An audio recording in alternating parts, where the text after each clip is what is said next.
55-year-old lady is diagnosed with the nasopharyngeal carcinoma, head neck question again, that has spread to the sinus of Morgagni. Which of the following structures will be affected due to the spread in the sinus of Morgagni? Now here you should be knowing, only then you can answer that what is sinus of Morgagni.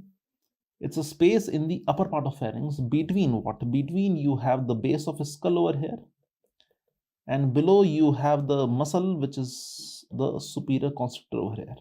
So between these two you have a space that is known as sinus of Morgagni. And they are lying where? Actually they are lying just behind the nasopharynx. So you have the nasopharynx over here, and just behind you have this structure known as the sinus of Morgagni. Question comes at what structures are there in the sinus of Morgagni.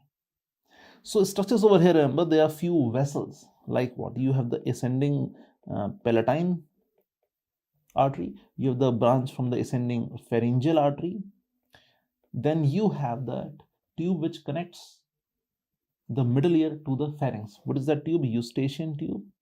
And then there are muscles which are around the eustachian tube to open it. Those muscles are from the soft palate. The moment we swallow, the eustachian tube opens, so that there is equalization of the air pressure in the middle ear and the environment.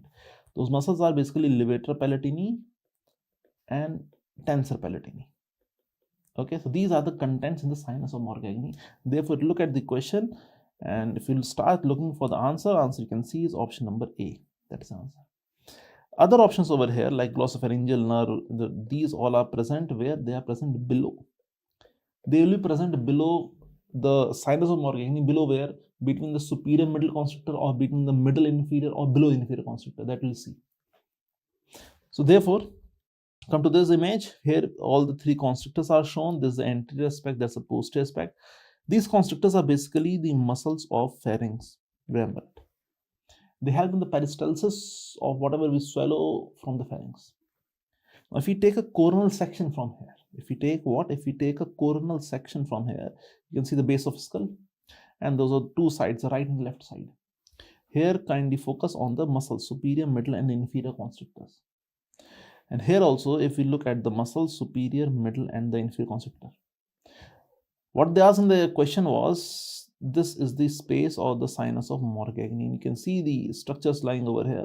Eustachian tube, levator palatini muscle, ascending palatine artery, all of this. Now, other options were, if you recall, were our glossopharyngeal nerve, right, stylopharyngeus muscle and recurrent laryngeal nerve. They are present below the superior constrictor, not in the sinus of Morgagni. Only this part is known as the sinus of Morgagni. Okay, that's the whole point. Let's see the next one. During neck dissection, a surgeon accidentally injured the hypoglossal nerve. The poor patient. So the tongue is paralyzed, sort of, right? Which of the following triangles of the neck is he probably dissecting? Think about it.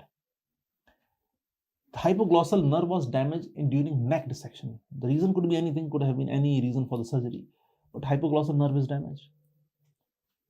Now, as a student of medical science, we should know about the basic anatomy. This nerve could have been damaged where, in which triangle? So this nerve lies in which triangle of the neck? Is it the muscular triangle? Muscular triangle, see, it lies anteriorly. I'll show you the image as well. They have the stap muscles. Is it the carotid triangle? Carotid triangle having that carotid sheath, could be. Posterior triangle is actually behind, between the sternocleidomastoid and the trapezius. Submental triangle is right over here. Therefore, if you just go with the common sense, it looks like, okay, carotid triangle could have been the answer, my best bet. But let us see an image over here. Okay, this is the area for the carotid triangle. If I just highlight it like this, other triangles were muscular, occipital, and this was the submental triangle. So hypoglossal nerve actually passes like this. It has to go into the tongue, right? And it makes a loop around one nerve. Can you name that nerve? I'm asking. The hypoglossal nerve makes a loop around one artery. Nerve makes a loop around one artery. That artery is a lingual artery. It is a branch of the external carotid artery, again lying in the carotid triangle. So here's an image showing us these things. This area is the carotid triangle, and this is where you can focus about the lingual artery and the nerve going about it, hypoglossal nerve. And this nerve could have been damaged over here. In which triangle? In the carotid triangle. Right, so remember the answer for this was obviously the carotid triangle. Okay, hypoglossal nerve lies in the carotid triangle, and then it enters from behind into the tongue, below the lingual nerve. Right? Fine. The next question. A woman visits the gynae and complains of UTI and vaginal pain.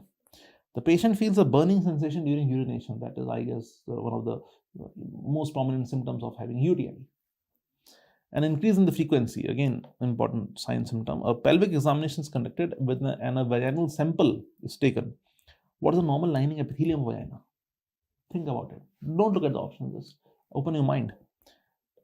Lining of vagina opens outside, right? So it has to be stratified squamous epithelium. Any structure that is opening outside on the environment or on the skin has to have a stratified squamous epithelium. Take the nasal mucosa, the oral cavity. Now, vagina has mucosites, wet, so it would be non-keratinized stratified squamous. The skin is keratinized stratified squamous. So, columnar no, keratinized no. Answer is option number D. Has to be non-keratinized. Yes, it is. Think about it. Even they ask you the oral cavity, go with this. Esophagus, go with this. Right? So think about it. Why the answer is non-keratinized stratified squamous epithelium. A question from the upper limb. The physician exacerbates, that is, increases the wrist pain by applying pressure to the base of the thumb as seen in the photo. The radiographic imaging will confirm the break of which carpal bone? Look at the photo. It is lateral or the medial side of the wrist?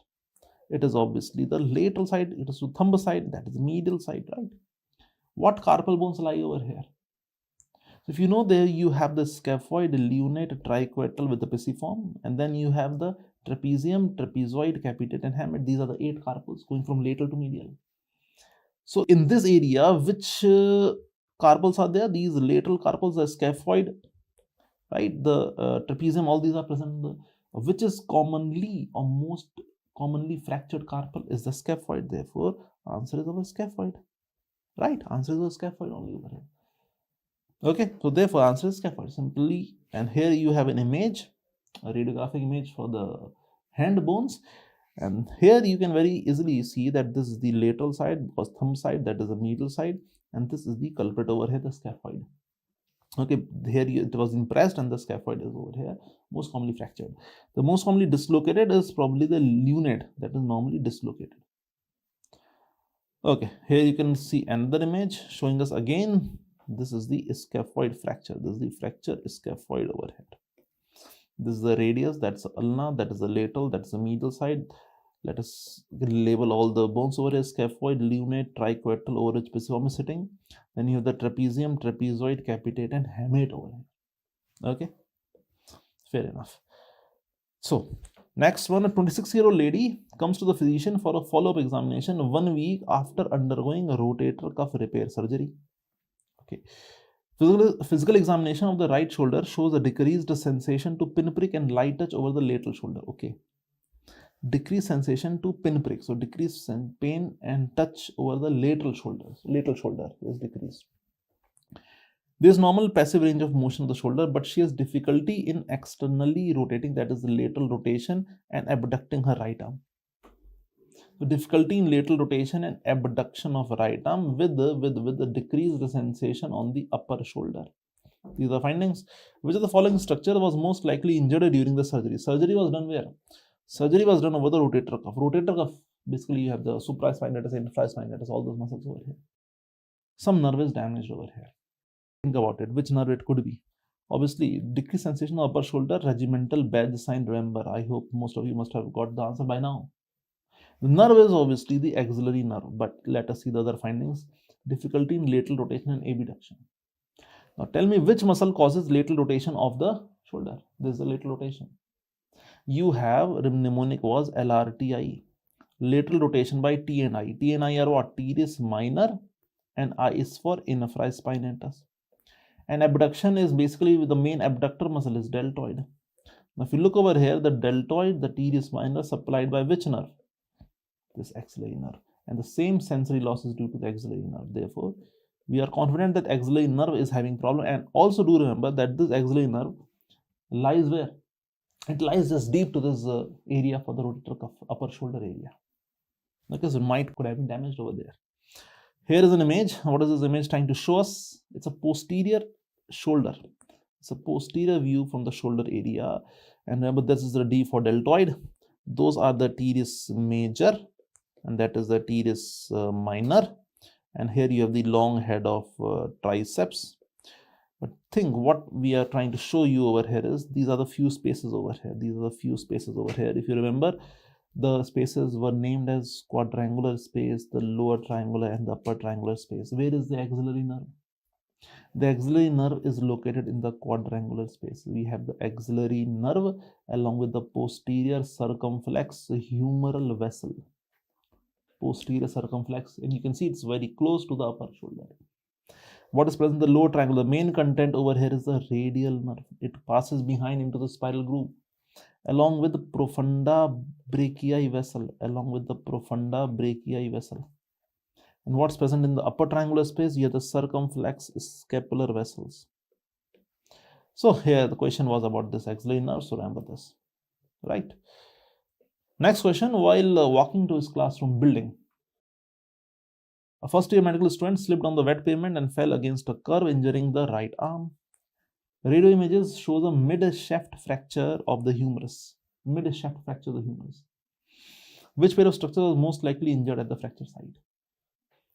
Remember, in the mid-shaft fracture of the humerus, the most common nerve to be damaged is the radial nerve. We have just seen.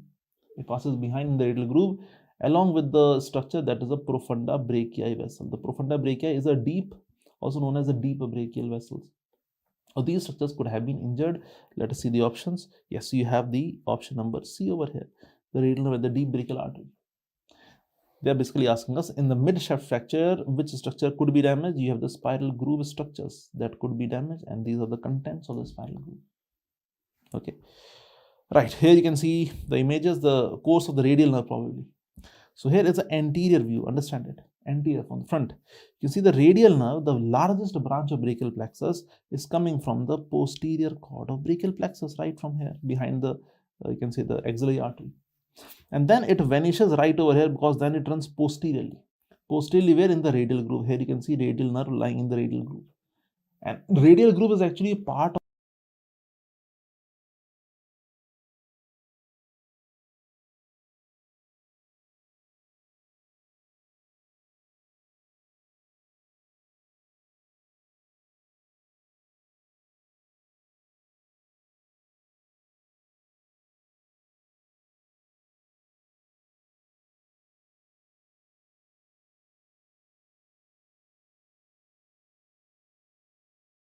so when the radial following it's a very simple, keep it simple. So this area is what? This is a radial nerve.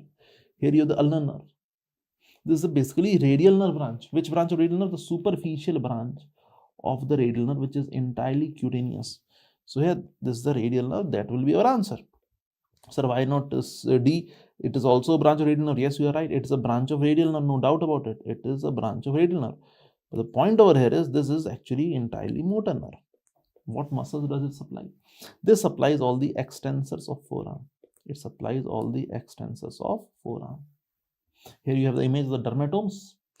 Go through it, but look over here. That is the palmar aspect, that is the dorsal aspect, and this is what they asked. This is what they asked, and this color you can see. If I highlight it, this was our probably best answer over here.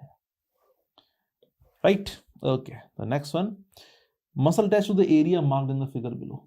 You can see this figure. Try to identify what part are they showing us. This is the humerus, and these are two forearm bones.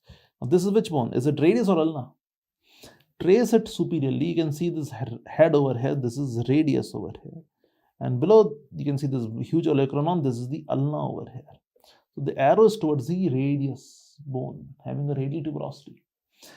They are asking muscle attached to the area marked. So what muscle is attached to the radial tuberosity? That's the whole question. Muscle attached to it is our biceps brachii. So biceps brachii is the muscle that is attached to the radial tuberosity. And what does it do? It is flexor of the forearm plus supinator. So the function of it is flexor of the forearm and supinator. It is a very important supinator. Brachialis goes to the ulna bone. Okay. Brachioradialis goes from the lower end of humerus to the radial styloid process. Now that is located where? It is located at the inferior, the lower part of the radius bone. Long head of triceps, now they will go to the olecranon process, which is present in the ulna, right? So therefore answer is option number A. Okay, which of the following nerves are related with the marked structures? You all can identify the bone. I'm sure the hip bone over here. What is the marked structure? Identify the hip bone. See, in hip bone, you see few things like this, the obturator foramen. Fine. This over here is the iliac crest. Fine. This over here, which is star marked, they're asking, this is what? This is the ischial spine. This is the ischial spine over here. Above it, you have the greater sciatic notch. Below, you have the lesser sciatic notch. What is in front? This is, if I ask you, from ASIS to pubic tubercle, there's a structure that lies over here. If I ask you, there's a structure that lies, can you name that structure? It's a remnant from the external oblique aponeurosis. This is our inguinal ligament. So, just a brief idea now. They're asking about which nerve is related to the ischial spine. That is present posteriorly, that is anterior aspect. Now here you have a very important nerve that actually goes from pelvis via greater sciatic notch, then it goes just behind the ischial spine, then it comes back into the perineum, which is this nerve. This nerve over here is our pudendal nerve, where the pudendal block has been given. So answer over here is the pudendal, option number B. Pudendal is coming from the sacral plexus over here. This over here is the sacral plexus. This is the sacral plexus over here. Pudendal nerve over here having the root value of S234 is what they asked.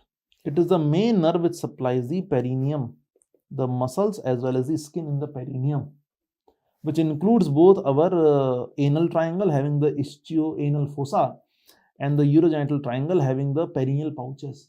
So understand, this nerve is very important. This nerve is very important, right? And is related to the ischial spine, where the pudendal block is being given while doing any surgery or any manipulation in the perineum region. Okay, so it actually, if you give a block to the pudendal nerve, those areas obviously will be anesthetized and you can do whatever procedure you want to do in the perineum area. But remember, you have to do it on both the sides, right? Or not on just one side, on both the sides, obviously. While on a neurology rotation, the attending physician asks you to test the patient's which nerve? Femoral nerve function. What would you do? Simple question. How to test the femoral nerve? Now, femoral nerve supplies which compartment of the thigh? We have three compartments: anterior, posterior, and medial. Femoral nerve is responsible to supply the anterior compartment. Anterior compartment, which muscles do they have? They have the quadriceps femoris. What do they do? If you just straighten your knee, you will feel the contraction of the quadriceps femoris. So they do what? They extend the knee. They extend the knee. All the patients having this slightly pain in around knee, the old age, the degenerative osteoarthritis, the physiotherapist will always ask them to exercise about this muscle, quadriceps femoris. So it does this supplied by the femoral nerve.